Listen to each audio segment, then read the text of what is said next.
welcome or welcome back to my channel. My name is Idalia and today I'm going to be doing the mid-year book Freakout tag. So I am a few weeks late on this tag. People were doing it right in the middle of June and July, but I just started my channel, so better late than never. So my Goodreads goal for this year was 50 books, and so far I've read 30 books, so it says I am one book ahead of schedule. I am currently reading Emma by Jane Austen and The Secret History by Donna Tartt. So I do have my laptop here with the questions. Number one is best book you've read so far in 2022.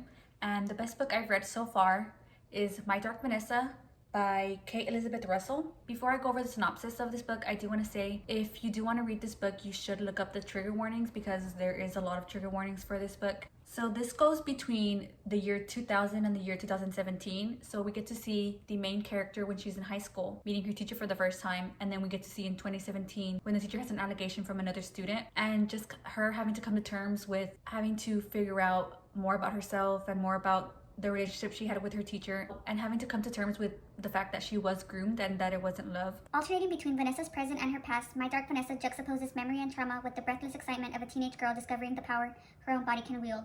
Thought-provoking and impossible to put down, this is an era-defining novel that brightly captures and reflects the shifting cultural mores transforming our relationship and society itself.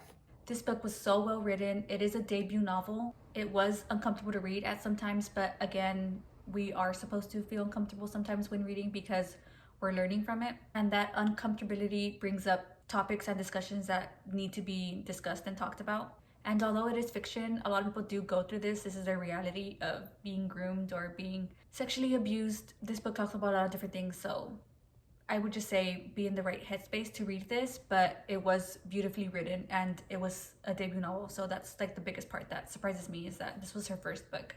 So I can't wait to see what other books she comes out with in the near future. Number two is best sequel I've read so far in 2022. By default, this is my only answer because this is the only sequel I've read so far this year, but it would be Heartstopper Volume 2 by Alice Oseman. I love Heartstopper. It is a great graphic novel. It talks about so many different issues, especially with LGBT young people. So if you don't know what Heartstopper is, it's kind of a coming of age graphic novel about two boys and their friends in high school discovering their sexuality and their feelings for one another. The whole series is just so wholesome and cute. It just kind of reminds you of like love in high school and that first love, that feeling, butterflies and stuff. It's really, really adorable. And the show was also so amazing, 10 out of 10. I loved it. I've seen it like at least 3 times already. But I do want to read the rest of the volumes before season 2 comes out because it actually just got renewed a few days ago. So I'm really excited for that. Number 3 is new release you haven't read yet but you want to. I chose 2 books for this. First one is Book Lovers by Emily Henry, and the second one is Better Than the Movies by Lynn Painter. So both of these books I've been seeing raved about all over Book Talk and BookTube. Specifically, Haley Pham has been raving about Better Than the Movies, and I am a hopeless romantic. I love romance movies, especially the old ones, so I think I would really, really enjoy that book. So hopefully soon I can get my hands on it. Number 4 is most anticipated release for the second half of the year. I don't really keep up with new releases or books that are coming up, but the one that I am looking forward to is It Starts With Us by Colleen Hoover, which is the sequel to It Ends With Us, which I do have. It's right here. I read that earlier this year, and when I did read it, I kind of had mixed feelings about it. I didn't know what I wanted to rate it, but I did end up rating it 4 stars. I did enjoy it, and I am looking forward to reading It Starts With Us because it is going to be a sequel with Atlas' point of view, so I'm looking forward to reading that. Number 5 is biggest disappointment of the year, and this might be a little controversial. I don't know, maybe some people feel the same as me, but the book that was the most disappointing for me was One Last Stop by Casey McQuiston. Before reading this book, I did read Red, White, and Royal Blue, which is up there, and I actually really liked that one. It was so wholesome and cute, funny. So I think I had a lot of expectations coming into this book, but the reason that I didn't like it that much was because I was kind of bored by it. I wasn't into the characters. I wasn't intrigued by them. I didn't feel connection for them, and I didn't feel like they had a connection. I feel like it was just, I don't know, it didn't feel like love between them two, and I was just kind of bored. I only continued reading it because I just wanted to know what the plot twist was going to be. The one good thing I will say about this is that I really like the found family. The main girl, what are their names? August. So August had like roommates and they had their own friends, and then they had friends from the apartments and more friends. So I really did like the found family in this book, just because really nice to see how people who you just meet can be closer than family sometimes. So I really did like that, but besides that, it was my biggest disappointment of the year. Sorry. Number 6 is Biggest Surprise of the Year, and for me that is Last Night at the Telegraph Club by Melinda Lowe. This book is about Lily Who can't remember exactly when the question took root, but the answer was clear the moment she and Kathy Miller walked under the neon sign of a lesbian bar called the Telegraph Club. America in 1954 is not a safe place for two girls to fall in love. Red Scare paranoia threatens everyone, including Chinese Americans like Lily. With deportation looming over her father, Lily and Kath risk everything for love.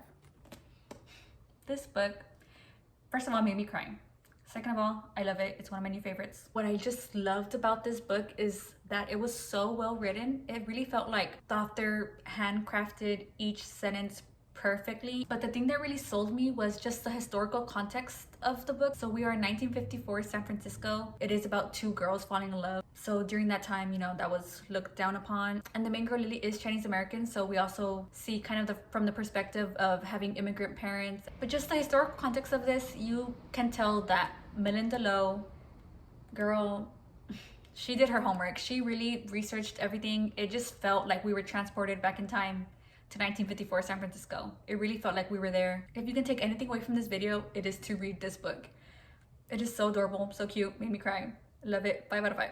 Number 7 is favorite new author, and I chose Christina Lauren. I had never read a book by them before, so this year I read 2. I read Love in Other Words, and then I also read Unhoneymooners. I think I rated Love in Other Words 4.5 or 5 stars, and then Unhoneymooners 4 stars. I did like Love in Other Words more than Unhoneymooners, but they were still really good. Love in Other Words is childhood friends to lovers. So good. I really enjoyed that one. Unhoneymooners is enemies to lovers. That one was really fun just because it's more lighthearted and more cheesy, while Love in Other Words is a little bit more heartfelt, and that one also made me cry. As you can tell, I cry a lot during books. Anyways, so I did enjoy both of those books, and I'm really looking forward to reading more books by Christina Lauren. I have had some recommendations of other books by them, but I just haven't gotten a chance to. So hopefully I will get my hands on those soon and read them maybe sometime this year or next year. Number 8 is Newest Fictional Crush. So honestly, I don't think I can think of anybody that I would have a crush on from any of the books that I've read. That's kind of a disappointment. I feel like I need to read more books because I should have a fictional crush. At least a book crush, but I don't. So number 8, we're just gonna skip that one. Number 9 is newest favorite character, and I chose Nick from Heartstopper. He's just so adorable. He's just so cute. He's so wholesome and adorable and just so nice to Charlie. It's so adorable. One of the other reasons why he's my new favorite character is because I felt that I could relate a lot to him, especially when he was coming out to his mom, and also when he was trying to figure out his sexuality. He didn't know what he identified as and what he felt, all these emotions he was having. He didn't know what he was feeling and what it was. So I really did relate to him on that aspect, which I guess maybe have a soft spot in my heart for him. But yeah, Nick from Heartstopper. Number 10 is book or books that made you cry.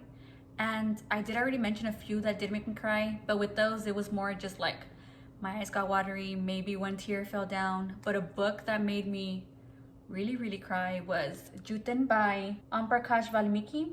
So this was a book that I read in one of my classes this past semester. We read this in my post-colonial class, and it was an amazing read. Om Prakash Valmiki's Jutan, an autobiographical account of his birth and upbringing as an untouchable or Dalit in the newly independent India of the 1950s, is one of the first portrayals of Dalit life in North India from an insider's perspective. Jutan literally means scraps of food left on a plate, destined for the garbage or for the family pet in a middle-class urban home. It is related to the word juta, which means polluted, and such scraps are characterized as jutan, only if someone else eats them. The word encapsulates the pain, humiliation, and poverty of this community, which has lived at the bottom of India's social pyramid for millennia. Although untouchability was legally abolished in the constitution of the newly independent India in 1949, Dalits continue to face discrimination, economic deprivation, violence, and ridicule. So this is a book about untouchables or Dalits in 1950s India, and this book was just really hard to read. I did have parts that are highlighted and that we discussed in class, but I could make a completely different video on just this book alone because the topics that it talks about is something that I didn't even know existed and still continues to exist to this day. So this was just a really heartfelt book that I read, and it really did change my perspective on life, my perspective on the world and other countries, the way other people live, and how grateful you have to be for the life that you do have, because there is some people who have it 10 times worse than you. But this is Jutan, and this book I also can never stop recommending because it is just so amazing to read. Number 11 is book that made you happy, and I'm gonna use a book that I already talked about, but Heartstopper. I think that's all I have to say, Heartstopper. Also, if you haven't seen the show, Go watch it on Netflix. It is so adorable, and season 2 just got renewed, so hopefully we'll be getting that soon. Number 12 is the most beautiful book you bought so far this year, and that is She Gets the Girl by Rachel Lippincott and Allison Derrick. I just bought this book recently. It came out in my first video. This cover and even the back, it's just so pretty. The flowers, the colors. I'm really excited to read this book. Hopefully I'll be reading it soon. Maybe I'll do a video where I give my thoughts on it, but I'm really excited to read this one. Number 13 is books I need to read by the end of this year. And I was gonna write a list of all the books I need to read, but there's just so many. I'm just gonna go through my bookshelves and read off every book that I need to read by this year because my TBR is super long. The first book I do want to read this year, in October specifically, is Frankenstein. I've never read it, but I've been saving it for October. I will be reading that this October. I also do want to read Jane Eyre by Charlotte Bronte. I had started it. I don't know if you can even see. I literally only read this much of it. I did start a long time ago, but I put it down because I was starting school and it's a thick book, so I just put it away to be finished later, and I never did. So hopefully I can finish this one this year as well. Two right here that I thought about is Mrs. Dalloway by Virginia Woolf and Brave New World by Aldous Huxley. Another one I do really want to read is The Bluest Eye by Toni Morrison. One book that is really high on my list to finish is The New Jim Crow by Michelle Alexander. I did get at least 35% of the way through it. It's a really dense book with a lot of information, so it was hard to just continue reading it.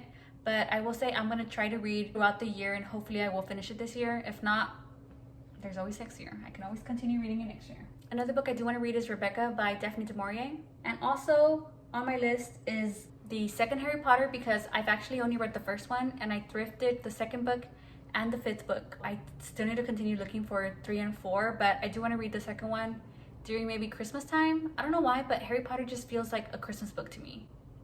Am I the only one who thinks that? So I listed off a bunch. There's even more on my shelf that are on my TBR that I haven't read yet, but we will get to those eventually. There's no rush, but there is a few that I do want to read first before others. So that's it for today's video. I hope you guys were able to learn a little bit more about my taste in books, and you were able to see how my first half of the year went with reading. At the end of the year, I do want to make another video with a yearly wrap up, and maybe we can see the progress I've made since then. I've only read 30 books so far this year. My goal is 50, which I feel like I will achieve. Maybe I can even surpass it. But that's it for today's video. So I hope you guys enjoyed, and I'll see you in the next one. Bye.